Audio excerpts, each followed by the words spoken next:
आप सभी का स्वागत है एक कदम धर्म के साथ में। आज हम आपको ले चलेंगे एक ऐसी यात्रा पर जहां मौन बोलता है, विचार पिघलते हैं और आत्मा स्वयं दीपक बनती है। प्रस्तुत है विचारों की शुद्धि से परिवर्तन पर आधारित एक प्रेरणादायक बौद्ध कथा। यह सिर्फ कहानी नहीं, ये एक अनुभव है। तो आइए मौन हो चले भीतर की ओर। विचारों की शुद्धि से परिवर्तन, गौतम बुद्ध की प्रेरणादायक कहानी। एक बार एक व्यक्ति गौतम बुद्ध के पास आया। वह बहुत क्रोधित था और बुद्ध से प्रश्न करने लगा, आप संसार से विरक्त क्यों हैं? आप लोगों को मोह से क्यों दूर करते हैं? क्या जीवन में भोग विलास बुरा है? बुद्ध शांत रहे। उन्होंने उसे देखा और बोले, तुम एक कटोरा जल लेकर आओ। वह व्यक्ति जल लेकर आया। बुद्ध बोले, अब इस जल में थोड़ी सी मिट्टी डालो और उसे हिलाओ। उसने वैसा ही किया। अब जल गंदा हो गया। बुद्ध ने कहा, क्या अब तुम इस जल को पी सकते हो? व्यक्ति ने उत्तर दिया, नहीं, यह तो गंदा हो गया है। बुद्ध बोले, अब इस कटोरे को वैसे ही रहने दो, मत हिलाओ। कुछ समय बीत गया। मिट्टी नीचे बैठ गई और जल फिर से स्वच्छ हो गया। बुद्ध मुस्कुराए और बोले, तुम्हारे विचार भी ऐसे ही हैं। जब वे अशांत होते हैं तब तुम सही नहीं सोच सकते, लेकिन जब तुम्हारे विचार शांत और शुद्ध हो जाते हैं तब तुम सत्य को स्पष्ट देख सकते हो। विचारों की शुद्धि से ही भीतर का परिवर्तन होता है, और जब भीतर परिवर्तन होता है तभी संसार भी बदलता है। यह सुनकर वह व्यक्ति शांत हो गया और बुद्ध के चरणों में झुक गया। बुद्ध के चरणों में झुकते ही उस व्यक्ति की आंखों से आंसू बहने लगे।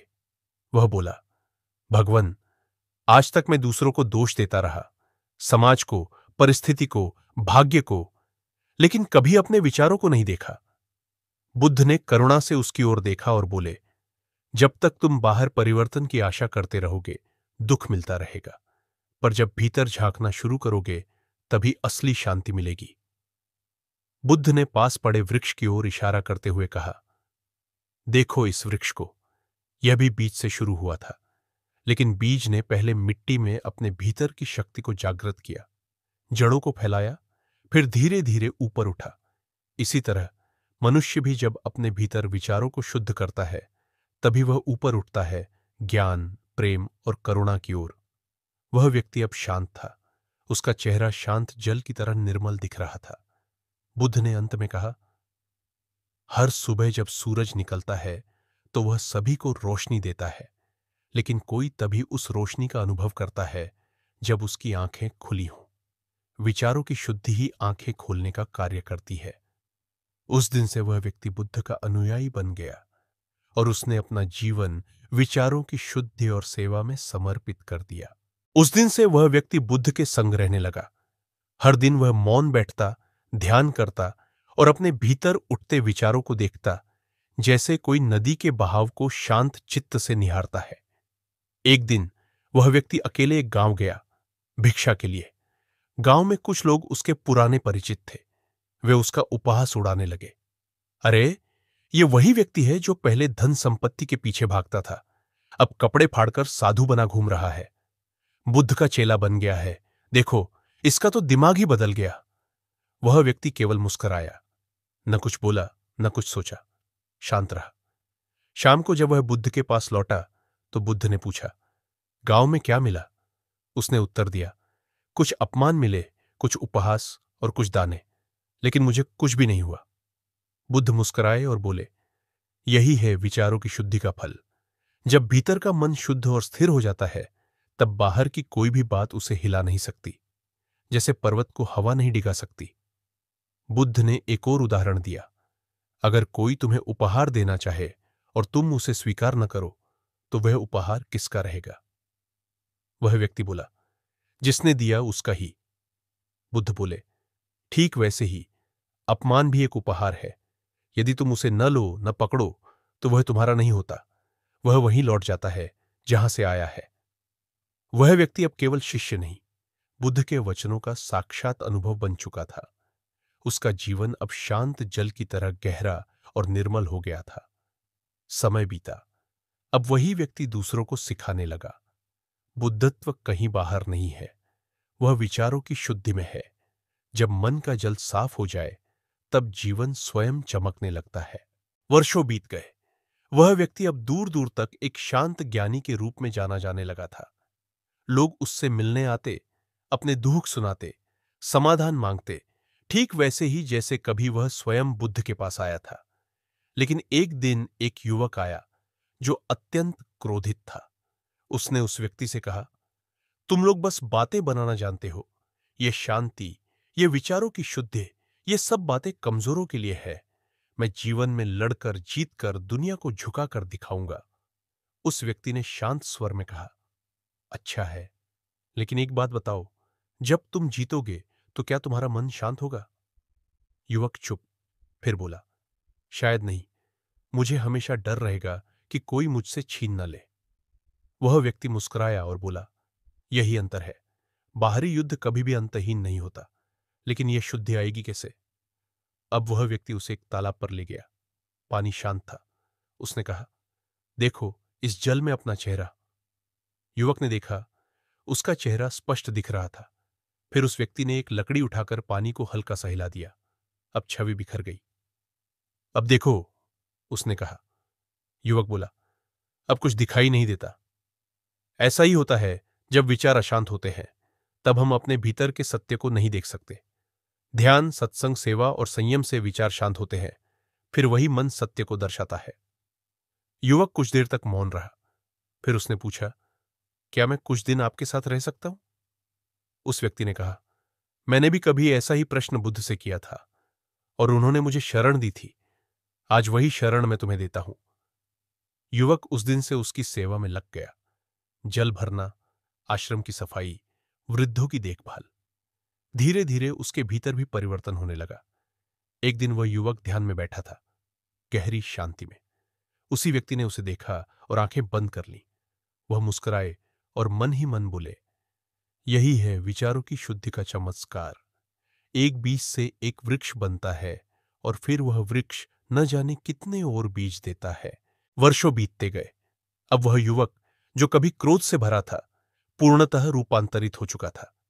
वह भी अब एक शांत, गंभीर और करुणावान साधु बन गया था, ठीक वैसे ही जैसे कभी उसका गुरु बना था और कभी उनके गुरु गौतम बुद्ध थे।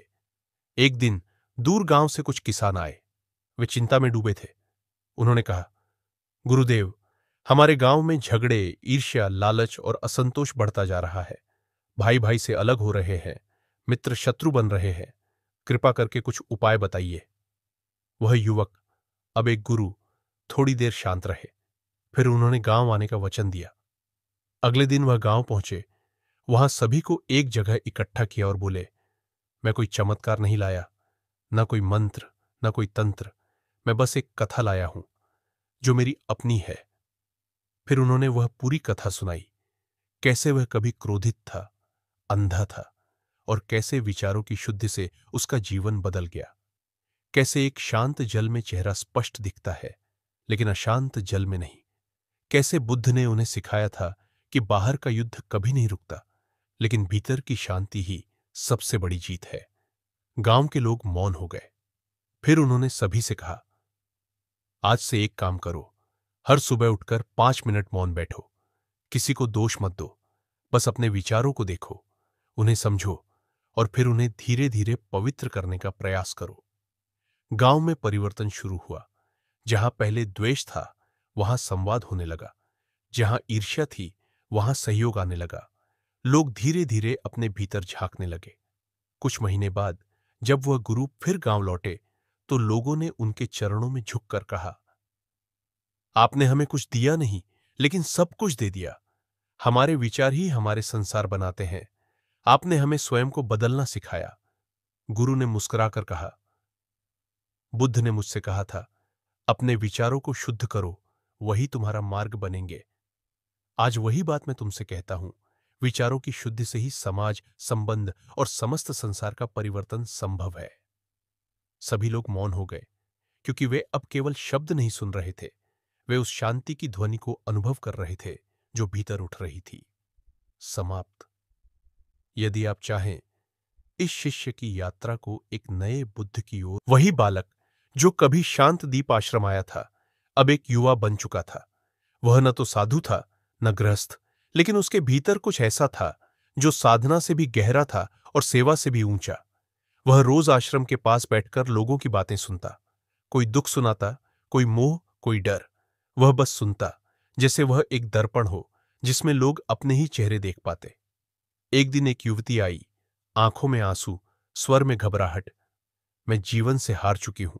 सबने साथ छोड़ा, सबने मुझे गलत समझा, अब कुछ बचा नहीं। युवक ने कुछ नहीं कहा। वह उठा और उसे लेकर एक तालाब के पास गया। वही तालाब जहां कभी उसके गुरु ने उसे मौन में देखने का अभ्यास कराया था। उसने युवती से कहा, इस जल को देखो। युवती ने देखा। फिर युवक ने पास से एक पत्थर उठाया और पानी में डाल दिया। पानी हिल गया, छवि बिगड़ गई। अब देखो, कुछ दिख नहीं रहा। युवती बोली। ठीक वैसे ही, युवक बोला, जब तुम्हारे भीतर दुख, भय और क्रोध के पत्थर गिरते हैं तब तुम्हें खुद का चेहरा साफ नहीं दिखता। लेकिन थोड़ी देर ठहरो, कुछ मत करो। थोड़ी देर बाद पानी फिर शांत हो गया, छवि फिर स्पष्ट हो गई। युवक ने कहा, तुम्हारा मूल स्वरूप कभी नहीं बिगड़ता, बस विचारों की हलचल से वह छुप जाता है। अगर तुम ठहर जाओ, देखो और स्वीकार कर लो, तो भीतर फिर से प्रकाश प्रकट हो जाएगा। युवती की आंखों से आंसू बहने लगे, पर अब वे आंसू दर्द के नहीं थे, वे बोध के आंसू थे। अब हर दिन कुछ नए लोग आने लगे। कोई उत्तर लेने नहीं आता था, बस मौन में बैठने आता था। धीरे धीरे उस युवक के चारों ओर भी एक शांति का वृत्त बनने लगा।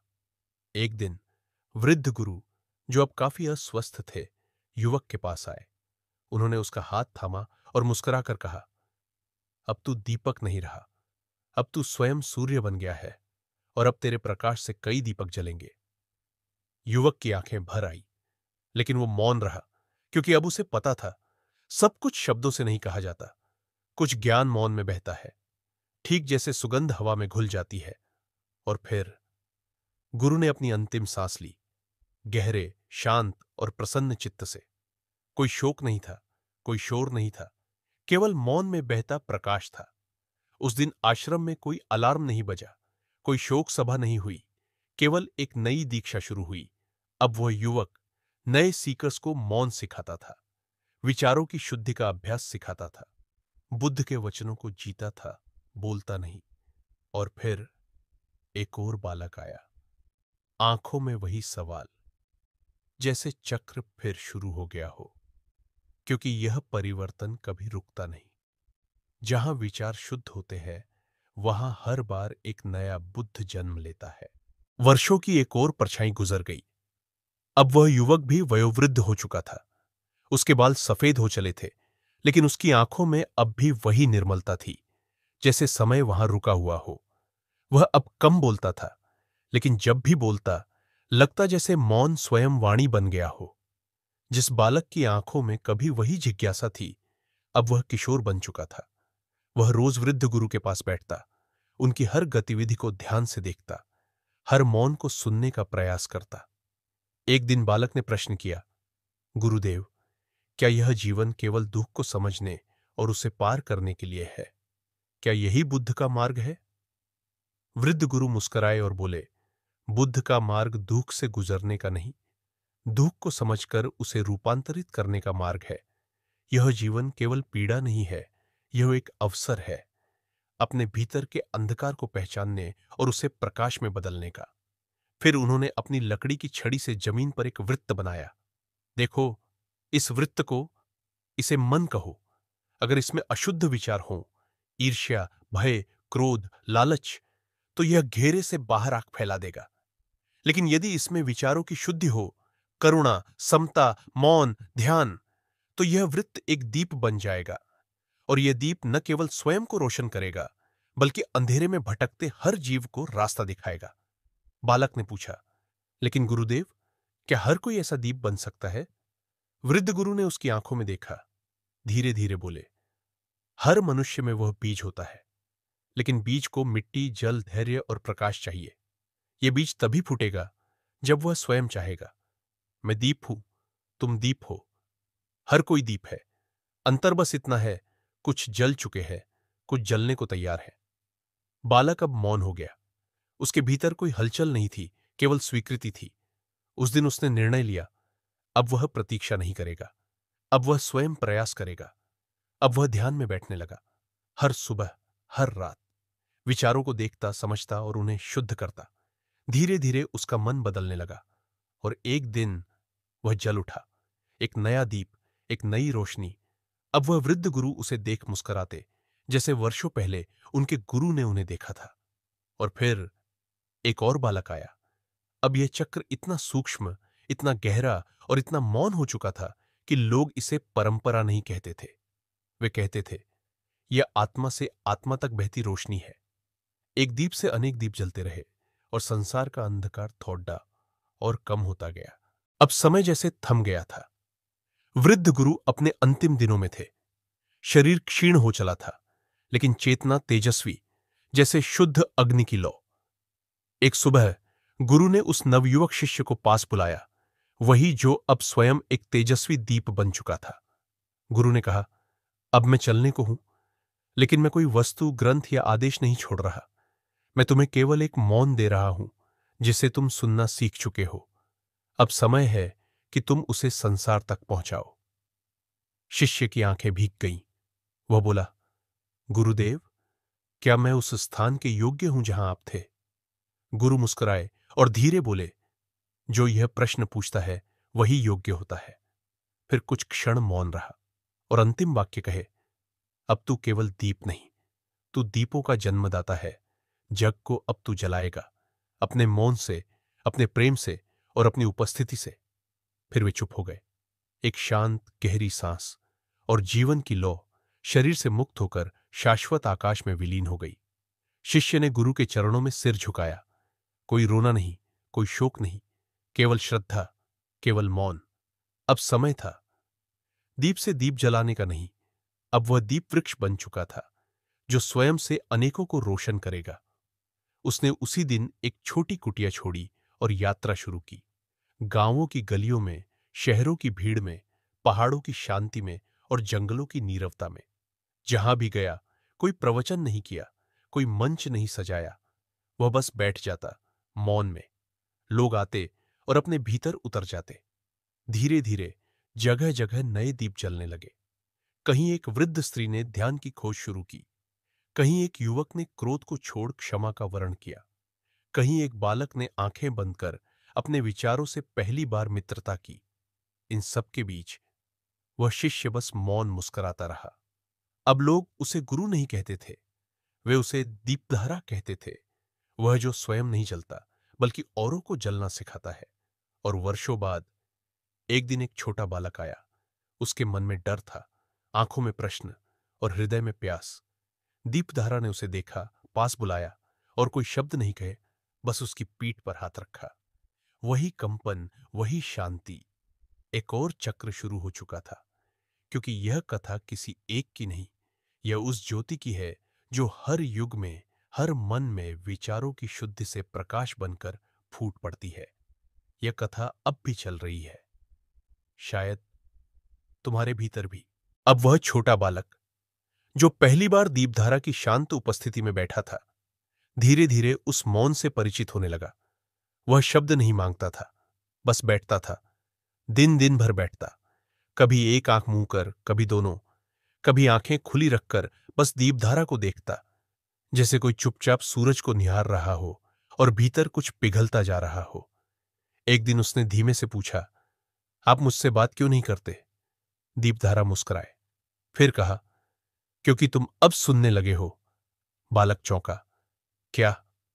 तुम्हारे भीतर जो आवाज उठती है, जिसे अब तक तुमने दबा रखा था, वही अब तुम्हारा पहला गुरु है। विचार जब शांत होते हैं तो आत्मा बोलती है और उस आवाज को बाहर से कुछ कहने की जरूरत नहीं रहती। बालक अब प्रतिदिन ध्यान करने लगा, कभी घंटों तक, कभी संध्या तक। मन अब भी भटकता था, लेकिन अब वह डरता नहीं था, क्योंकि दीपधारा ने कहा था, भटकना मन की पुरानी आदत है, तू उसे पकड़ मत, बस देखता रह। देखते देखते वह स्वयं थक कर बैठ जाएगा। महीनों बीत गए। अब उस बालक का मुख मंदमय हो गया था। कभी कभी वह खुद भी चुपचाप बैठे लोगों के पास बैठता, जैसे दीपधारा करता था। वह भी अब मौन का दान देना सीख गया था। फिर एक दिन दीपधारा ने उसे अपने पास बुलाया। अब समय है कि तू चले। बालक बोला, मैं कहां जाऊं? दीपधारा ने कहा, वहीं जहां तुझे अंधकार दिखे। लेकिन याद रख, अंधकार से लड़ना नहीं है, बस अपने भीतर की रोशनी लेकर वहां बैठ जाना है। जब तू रोशनी बन जाता है तो अंधकार को कहीं और जाने की जरूरत ही नहीं पड़ती, वह स्वयं लुप्त हो जाता है। फिर दीपधारा ने उसके हाथ में कुछ नहीं दिया, कोई पुस्तक नहीं, कोई वस्त्र नहीं, कोई आदेश नहीं, सिर्फ एक मौन आलिंगन दिया जिसमें प्रेम, आशीर्वाद और अगली यात्रा का आह्वान समाहित था। और बालक चल पड़ा। अब वह भी दीप की एक अगली लहर था। समय बीतता रहा, कई दीप जले, कई गुरु गए, कई शिष्य बने, और हर बार एक मौन, एक दृष्टि, एक आंतरिक स्पर्श से विचारों की शुद्धि ने फिर एक नया चमत्कार रचा। कभी वह बालक बनकर आया, कभी युवती, कभी वृद्ध, कभी निर्धन, कभी राजा। पर हर बार कथा वहीं से फिर शुरू हो जाती जहां कोई पहला प्रश्न उठाता है, मैं कौन हूं? अब वह बालक जो दीपधारा का मौन शिष्य बनकर निकला था, विचारों की शुद्धि का संदेश लेकर एक लंबे सफर पर निकल चुका था। वह न तो प्रचार करता था, न प्रवचन, वह बस बैठता था, जैसे धरती बैठती है। जहां भी वह बैठता वहां वातावरण बदलने लगता। भीड़ शांत हो जाती, पक्षी करीब आ जाते, और लोगों के भीतर कुछ पिघलने लगता, जैसे कोई बंद द्वार पहली बार भीतर की ओर खुल रहा हो। एक दिन वह एक नगर पहुंचा। यह नगर समृद्ध था, लेकिन बेचैन। लोगों के पास धन था, नाम था, तकनीक थी, पर चैन नहीं था। हर कोई कुछ खोज रहा था, लेकिन किसी को नहीं पता था कि क्या खोज रहा है। वहां के राजा को उस युवक के बारे में सुनने को मिला। उसने उसे राजमहल बुलवाया। राजा बोला, हमारे पास सब कुछ है, पर फिर भी हमारी आत्मा अशांत क्यों है? मुझे बताओ, कैसे मिलेगा शांति का रहस्य? युवक ने कुछ नहीं कहा। वह बस राजा को लेकर एक झील के किनारे गया। वहां कुछ नहीं बोला, बस बैठ गया। राजा थोड़ी देर घबराया, फिर वह भी बैठ गया। धीरे धीरे झील की शांति उसके भीतर उतरने लगी। 1 घंटे बाद युवक ने बस एक वाक्य कहा, जिसे तुम खोज रहे हो वह तुम्हारे भीतर बैठा है, लेकिन वह तब तक प्रकट नहीं होगा जब तक तुम शोर मचाते रहोगे। राजा स्तब्ध रह गया। उसने जीवन में पहली बार अपने भीतर झांका। उसे वहां कोई उत्तर नहीं मिला, लेकिन एक मौन मिला जिसमें कोई प्रश्न नहीं बचा था। उस दिन से वह नगर बदलने लगा। राजमहल में शांति सत्र शुरू हुए, बाजारों में मौन क्षण रखे जाने लगे, विद्यालयों में ध्यान की शिक्षा दी जाने लगी, और नगरवासियों में धीरे धीरे विचारों की शुद्धि से जीवन का प्रकाश फैलने लगा। लोग उस युवक को अब दीपसार कहने लगे, वह जो दीप नहीं देता, बल्कि यह सिखाता है कि दीप तुम्हारे भीतर ही है। कुछ वर्षों बाद दीपसार एक बार फिर चल पड़ा, क्योंकि जहां जहां अंधकार है वहां वहां प्रकाश की मौन उपस्थिति की जरूरत होती है। और ठीक उसी समय किसी दूर गांव में एक बच्चा अपनी मां से पूछ रहा था, मां, जब मन बहुत शोर करता है तब क्या किया जाए? मां ने कहा, बेटा, वहां एक साधु आया है जिसके पास उत्तर नहीं, सिर्फ मौन है। उससे मिलो, शायद तुम्हें अपने प्रश्न का उत्तर नहीं, पर प्रकाश मिल जाए। वह बालक जो अपनी मां के साथ चुपचाप मंदिर आया था, जहां दीपसार ध्यान में बैठा था, उसे देखकर थम गया। वह कोई बड़ा महात्मा नहीं था, न माथे पर तिलक, न चमत्कार, न चमक, बस एक शांत चेहरा, जैसे किसी ने भीतर बहुत रोकर खुद को धो डाला हो। बालक ने मां से पूछा, मां, यह साधु कुछ बोलता क्यों नहीं? मां ने कहा, क्योंकि इसका मौन ही बोलता है, और जब मन सुनना सीख जाता है तो शब्दों की जरूरत नहीं रहती। बालक बस पास बैठ गया, न कोई शंका, न कोई आग्रह, केवल एक भोली मौन जिज्ञासा। उस दिन दीपसार ने अपनी आंखें खोली। उसकी दृष्टि बालक पर गई, और पहली बार वर्षों बाद उसने शब्दों का प्रयोग किया। बहुत धीरे, बहुत कोमलता से कहा, तू आया है, मैं जानता था तू आएगा। बालक चौंका, आपको कैसे पता? दीपसार मुस्कुराया, क्योंकि यह चक्र कभी रुकता नहीं। मैं भी एक समय ऐसा ही बालक था जो मौन में बैठा था। अब तू बैठ और जलने दे वो दीप जो तू जन्म से लेकर आया है। वर्षों बीते। वह बालक अब एक युवक बन चुका था। वह अधिक नहीं जानता था, लेकिन जितना जानता था उसे जीता था। उसने कभी गुरु कहलाना नहीं चाहा, लेकिन लोग उससे मिलकर शांत हो जाते थे। वह कभी उपदेश नहीं देता था, लेकिन लोग उससे बात करके रोते थे, जैसे कुछ भीतर पिघल गया हो। और एक दिन जब दीपसर वृद्ध हो चला था, उसने उसे पास बुलाया। अब तू दीप नहीं, अब तू दीप वृक्ष बन चुका है, और वृक्ष बीज नहीं बांटता। वह छाया देता है, फल देता है, मौन देता है, और जो तैयार होता है वह स्वयं बीज उठाकर चला पड़ता है। युवक ने कहा, गुरुदेव, क्या मैं भी चलूं? दीपसर ने उसकी आंखों में देखा, एक लंबा मौन, फिर केवल इतना कहा, अब तू कहां रुकेगा? अब वह नया दीप वृक्ष चल पड़ा, नए युग में, नए नगरों में, नए अंधेरों में। और उसी समय कहीं किसी छोटे गांव में एक और बच्चा बैठा था, मन में भारीपन, हृदय में प्रश्न लिए, आकाश की ओर ताकते हुए।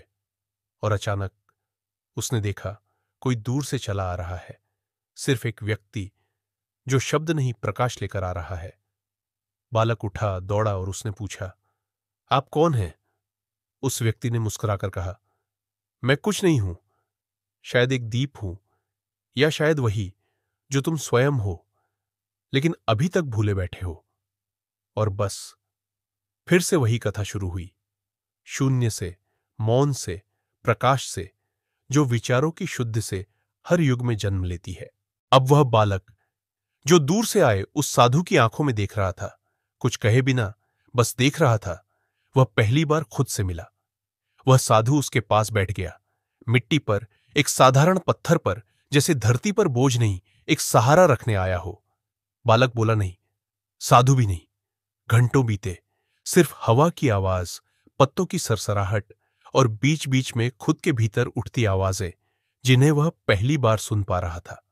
अचानक बालक बोला, मुझे नहीं पता मैं क्यों दुखी हूं, कोई बात नहीं हुई, किसी ने कुछ कहा नहीं, फिर भी लगता है जैसे मैं खाली हूं।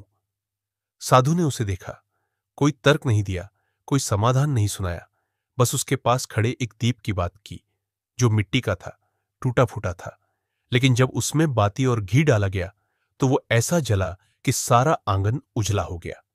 साधु बोला, कभी कभी टूटे हुए दीप ही सबसे सुंदर उजाला करते हैं, क्योंकि उन्हें जलने की ललक सबसे अधिक होती है। तेरा खालीपन दुख नहीं है, वह निमंत्रण है। वो कह रहा है, अब अपने भीतर उतर और वह बाती खोज जो तुझे जन्म से दी गई थी, लेकिन तूने कभी जलाई नहीं। बालक शांत हो गया, उसकी आंखों में अब आंसू नहीं थे, बस मौन था, एक गहराई, एक स्वीकार। उस दिन से उसने हर दिन उसी स्थान पर बैठना शुरू किया जहां साधु आया था। साधु कुछ दिनों तक आता रहा, फिर एक दिन वो नहीं आया, लेकिन अब बालक को फर्क नहीं पड़ा, क्योंकि अब वह साधु उसके बाहर नहीं, उसके भीतर बैठ गया था। वो साधु जो एक बार हर किसी की जिंदगी में आता है, शब्दों में, मौन में, दुख में या प्रकाश में।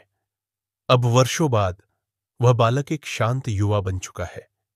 एक शाम वह गांव के बच्चों के साथ बैठा था, जब एक छोटा लड़का आया और बोला, तुम कभी गुस्सा नहीं होते? तुम्हें कुछ नहीं चाहिए क्या? युवक मुस्कुराया और बोला, गुस्सा आता है, चाहत भी होती है, लेकिन अब मैं जानता हूं कि वे मेरे नहीं हैं, वे बस मेरे मन से होकर गुजरते हैं, जैसे कोई राहगीर घर के बाहर से गुजरता है। अगर मैं दरवाजा खोलकर उसे भीतर बुलाऊं तो वो मेरा बन जाएगा। अब मैं दरवाजा बंद नहीं करता, ना खोलता हूं, बस बैठा रहता हूं। बच्चा कुछ नहीं समझा, लेकिन उसकी आंखें चमक उठी, क्योंकि भाव समझ आ गया, भले शब्द न भी आए हों। और अब किसी और गांव में, किसी और समय में, फिर कोई छोटा बच्चा अंदर से टूटे हुए दिल के साथ किसी उजाले की तलाश में बैठा है, और वह प्रकाश अब तुम भी हो सकते हो, क्योंकि एक कथा अब भी चल रही है, हर उस व्यक्ति में जो मौन में उतरकर अपने विचारों को पवित्र करता है और फिर एक दीप बनकर दूसरों को बिना कहे जलाना सिखाता है। और अब वह बालक जो मिट्टी में अपनी उंगलियां घुमा रहा था, वृत्त के बीचों बीच, बिना किसी समझ के, पर पूरी उपस्थिति के साथ बैठा था, वह सबसे आगे था, बिना बोले, बिना मांगे, जैसे कोई फूल जो स्वयं नहीं जानता कि उसकी खुशबू कहां तक पहुंचेगी। उस वृत्त के बाहर लोग अब आने लगे थे, दूर दूर से। किसी को नाम पता नहीं था, किसी ने उसे गुरु नहीं कहा, पर फिर भी सब कहते उसके पास बैठने से कुछ हो जाता है। एक दिन एक साध्वी आई, बहुत वर्षों की तपस्या करके आई थी। उसने सब कुछ छोड़ दिया था, घर, संबंध, वस्त्र, पहचान। उसने बालक के पास बैठते ही पूछा, तुम्हें कुछ त्यागना नहीं पड़ा? कुछ खोया नहीं? कोई साधना नहीं की? बालक चुप रहा, फिर मिट्टी से एक छोटी रेखा खींची और बोला, मैं कुछ बनना नहीं चाहता था, इसलिए कुछ छोड़ना भी नहीं पड़ा। साध्वी पहली बार मौन हो गई। उसकी सारी साधना जैसे उस एक वाक्य के सामने धूप की तरह पिघल गई।